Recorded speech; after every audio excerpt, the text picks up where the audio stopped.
है। अंत में किसी भी प्राणी से मोह करने से कोई फायदा नहीं है, तो केवल भगवान के मार्ग पे ही चलें, तो क्यों फंसे महाराज जी आगे संसार में, ऐसा भाव आता है। तो नहीं, पर अगर संसार में भगवान ने हमें कर्तव्य दिया है तो कर्तव्य का निर्वाह करना चाहिए। जैसे मानो भगवान आगे हमारा ब्याह करा दे तो हमें अपने पति को भगवान मानकर सेवन करना चाहिए, परिवार की सेवा करनी चाहिए। मनुष्य जीवन परोपकार के लिए मिला है।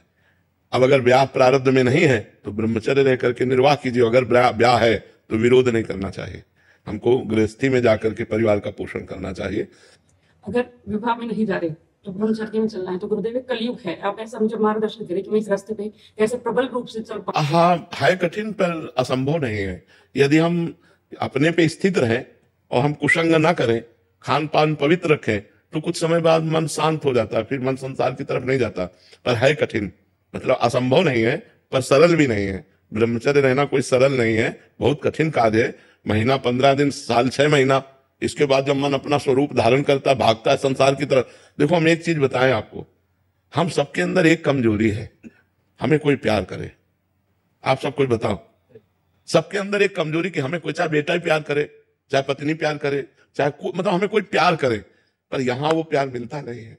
वो प्यार केवल भगवान से मिलता है, जो हम चाहते हैं कि निस्वार्थ कोई हमारा सहयोग करे, हमें प्यार करे। तो यहां सब स्वार्थ से प्यार करते हैं, कोई निस्वार्थ प्रेम करने वाला तो है नहीं। वो केवल परमात्मा ही है और उनसे हमारा लगाव नहीं, भगवान से लगाव नहीं। और संसार में हम प्यार चाहते हैं तो धोखा मिलता है। तो हमें चाहिए कि अपने मन को बचा के हरि के चरणों में, सावई मना कृष्ण पदारविंदयो, भगवान के चरणों तक पहुंचा दे, तो मनुष्य जीवन की सार्थकता हो जाएगी। और ये कमजोरी बहुत गिराती है, हमें कोई प्यार करे, ये कमजोरी को हम जो बात कहते हैं, हम अपनी मन की पढ़ाई की बात कहते हैं। तो मन में अब जैसे माँ पिता भाई बंधु परिवार सबको छोड़ा, अब कोई हमारा नहीं, बचपन से बाबा जी बने, तो मन में एक जगह बची।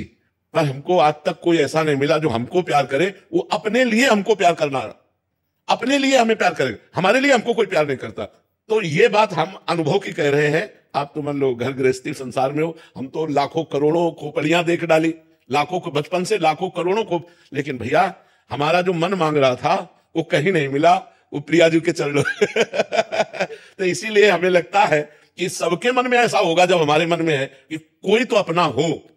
ये ढूंढने पर केवल भगवान के ही चरण समझ में आए, और कोई समझ में नहीं आया कि कोई अपना है या कोई हमें प्यार कर सकता है। सब अपने स्वार्थ के लिए प्यार करते हैं, हमारे लिए कोई प्यार करने वाला है तो भगवान।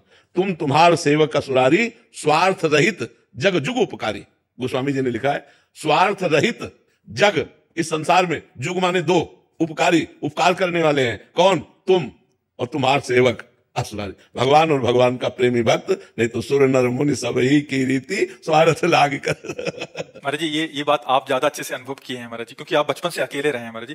घर गृहस्थी वाले जो घर गृहस्थ में हैं महाराज जी, उनको तो लगता है मेरे पिता मेरे से बहुत प्यार करते हैं, मेरे बेटा मेरे से प्यार करता है, मेरी माँ बहुत, तो वो अनुभव ही नहीं हो पाता, जीवन निकल जाता है महाराज जी। और बाद में दुख पे दुख, दुख पे दुख, इतने झटके लग जाते हैं जब तक अनुभव होता है। तो आप जो अनुभव कर पा रहे हैं कि है ऐसे ही है महाराज जी, बट वो अनुभव की बात है महाराज जी। कबीरदास जी का जो है ना, मन भूला भूला फिरे जगत में कैसा नाता रे, मात कहे ये पुत्र मेरा हमारा, बहन कहे ये भीरा, हंस अकेला जाई, मन भूला भूला फिरे जगत में। बिल्कुल बिल्कुल। जैसे आपने कहा है कि अगर विवाह नहीं करना तो गृहस्थ में रह के परिवार के संरक्षण में अपनी साधना कीजिए।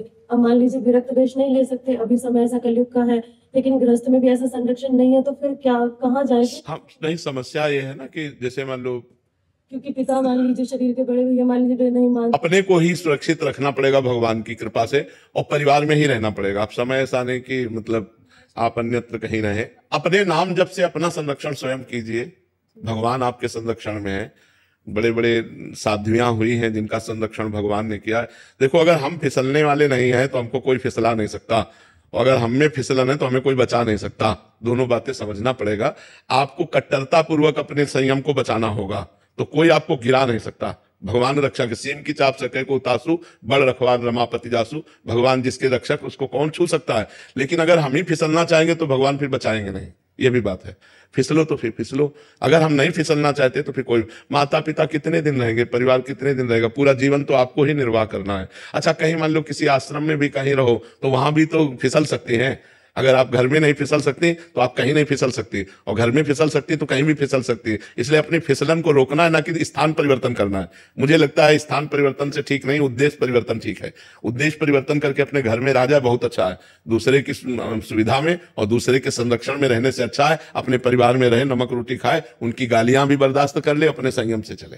अरे जी, आपका भी प्रश्न था, कह रहे हैं कि बहुत सारे बच्चे बड़े छोटे मतलब आपकी वार्तालाप सुन के महाराज जी घर छोड़ के आ जाते हैं, फिर मतलब उनको हम समझाते हैं कि भैया आप अपने घर में रहिए, तो महाराज जी उनके लिए आपका क्या नहीं, घर छोड़ने के लिए हम किसी को भी नहीं कहेंगे, क्योंकि कलयुग है और पूरे जीवन भर संयम से चलना बहुत कठिन है। घर मत छोड़ो, कोई भी घर से मत भागो, घर में रहकर भजन करो, माता पिता की सेवा। हम क्या कह रहे हैं, अभी हमारी बात को समझो। हमारा मन खोजता है कि कोई हमारा हो, तो उसी परिवार के बीच में रह करके यदि अपने मन को भगवान में लगा दो तो कितना बढ़िया हो। अब हम लोगों ने जो कष्ट सहा है तुम सोच भी नहीं सकते कि वो कष्ट ऐसे गर्मी सर्दी बरसात भूख प्यास मार गाली सब सहा है, सब सहा है।